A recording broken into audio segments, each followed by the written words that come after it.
making it so it doesn't make a noise when you take a photo. Switch on. On that, silent, on that, the left. I'm amazed that that's the first time. Not really a photo guy.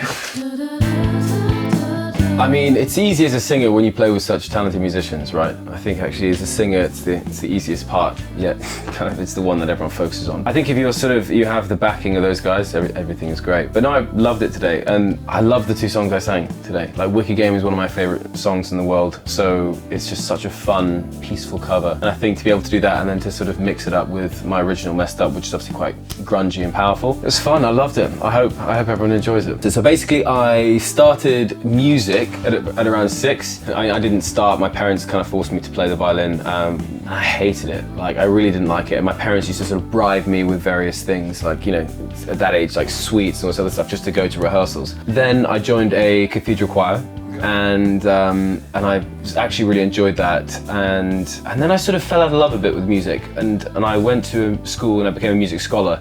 And there they really sort of worked me hard. And I didn't really like the things that I was doing. And it was only since I was about, I think, maybe 16, I went to a music camp called EYSM.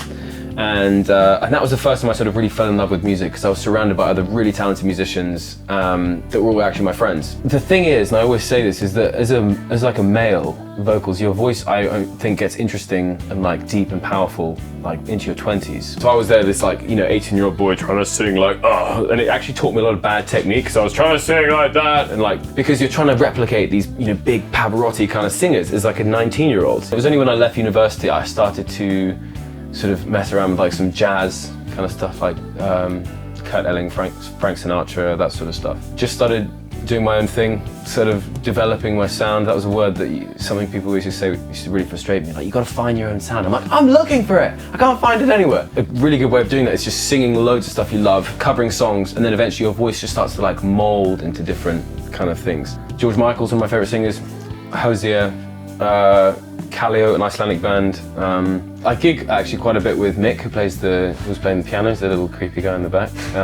He just loves the limelight though, deep down. And he's amazingly talented guy, and I owe a lot to him, because it was only when I started sort of playing a lot with him, he really sort of took my music to the next level, I think, because he's very focused and very driven. So we just started doing loads of gigs and really upped the repertoire, and he's so talented. Like, he can just pick up any piece like that and just show him something and he'll just work it out. As a singer, it's really important to surround yourself by really talented musicians, because they'll just raise your game. I like to pride myself with doing stuff that's great, but people think, oh, yeah, that's a cool song. Like, oh, I've never heard this like song covered before, rather than just the essentials. Yeah, although everyone focuses on the singer, without all the musicians and those people behind you, it's gonna sound terrible, even if your like voice is like supposedly fantastic.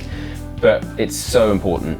There's this song I really like called Blind Man by Xavier Omar. Super jazzy, very cool, really tasty chords, and yeah, amazing production. I love deep house as well, like minimal techno as well. I feel like it's one of these things where people say, what sort of music are you into? And they're like, oh, a bit of everything, you know? It's that's what everyone says, but yeah, I think everyone really is. So 2019 was the year of just writing, really getting my head down, and just, I mean, I've got about maybe 20 songs now that I really like and that I'm happy with. So Messed Up, yeah, that was my first one. I'm really happy with that, and it was all self-released, and I'm doing everything by myself for now. The next song is called Frontline, and it's kind of similar. It's far more, it's less upbeat, but it's way more powerful, and it's kind of a sort of like warlike chant. I mean, there's a lot of energy in that song.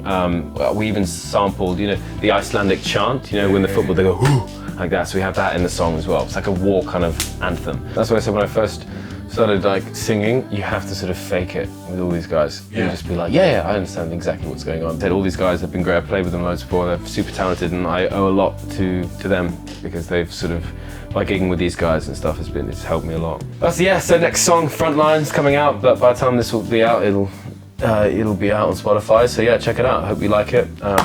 Send me a message on Instagram, Fredrik Ferrier, and I will reply. Thank you. Cool. Legend.